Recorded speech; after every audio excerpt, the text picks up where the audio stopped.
I'm here with Carol. What's up, Carol?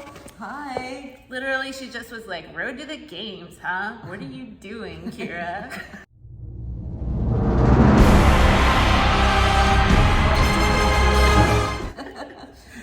So Carol, you are my master's athlete inspiration. Am I really? Yeah. That's cool. All right. Carol is a champion rower.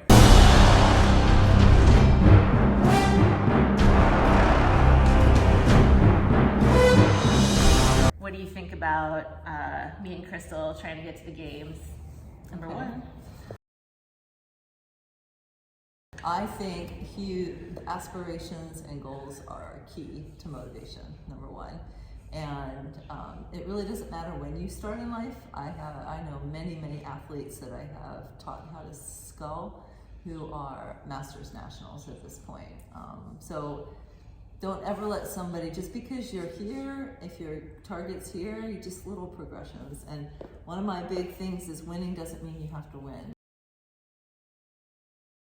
Right, winning is progress. Yeah, so if you make progress, you're winning. Let me give you a great example. I have a couple of frenemies.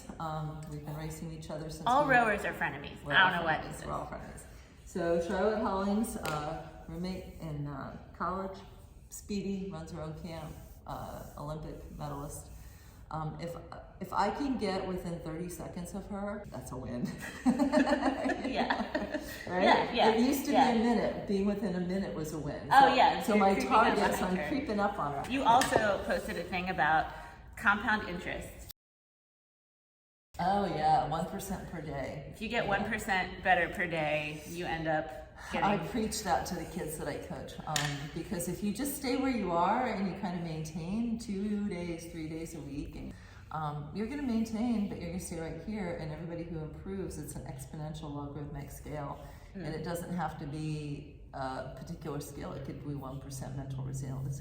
It could be 1% weight. It could be 1% double unders, 1%. Right. Yeah. choose your poison.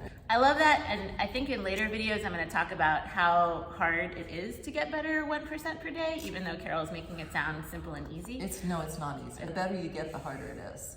In the beginning, like with novices, novice CrossFitters, novice rowers, novice cyclists, novice athletes, I work with novice high school girls.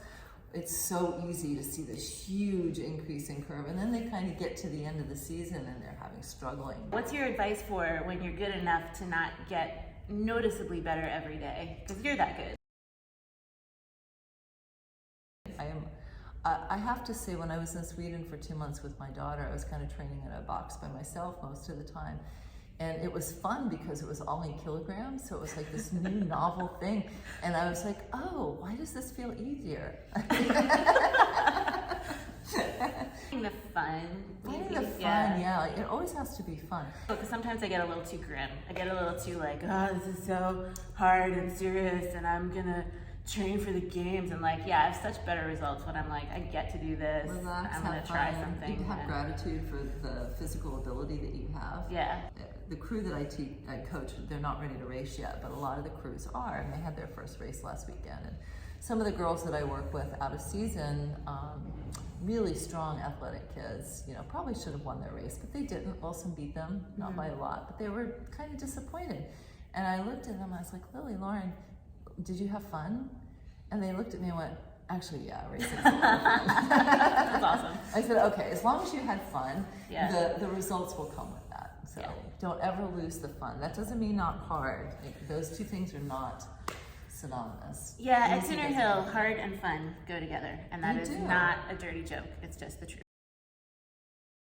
I used to always think, well, why would I give somebody more work when they've gotten to a certain point? But it's like bonus workouts, right? So those bonus workouts, that means you've improved enough that you need those, so you want those. Because your 1% is harder to get than before. Exactly. And so teaching yourself that, okay, all right, I've done the work up here, but I really don't feel like I've done quite what I need to do. And that doesn't mean you need to work more with weight. Maybe you just need to work on your mobility more or something else. So finding that extra little thing. Extra bump. Yeah, and I would have to say nutrition's a big part of that 1%. Most people do not realize how important it is, even just timing of when you eat. Yeah. I learned that the hard way with long distance swimming and running and cycling. You can't mess around with that. You can't. Oh, you crash. Yeah. And when you crash hard. And sometimes if you're on a 100-mile bike ride and you crash and you're not back yet, then you're in trouble. And there's wait no for that Ubers truck. out of the Skyline Drive at 6 o'clock at night. What do you do?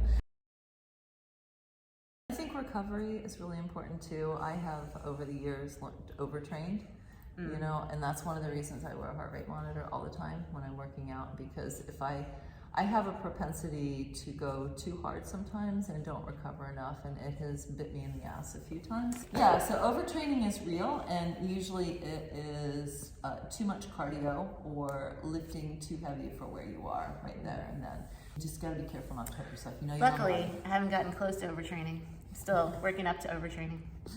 Well, there's a fine line. So I'll take that. I do pay attention to how I feel. Like if I feel like hammered shit, I'll take extra recovery and take it a little bit easy. But again, I'm going to talk a little bit more in future about feeling versus what reality actually is, because having not been an athlete for my life, I tend to overinterpret negative feelings, and I've learned starting to learn how to push through that and be like versus muscle fatigue. Yeah. That's a big lesson. Yeah. Just because it hurts doesn't mean it's bad. Great. Well, thanks for talking to me, Carol. You're awesome. Yes, you're gonna be there. Yay, games.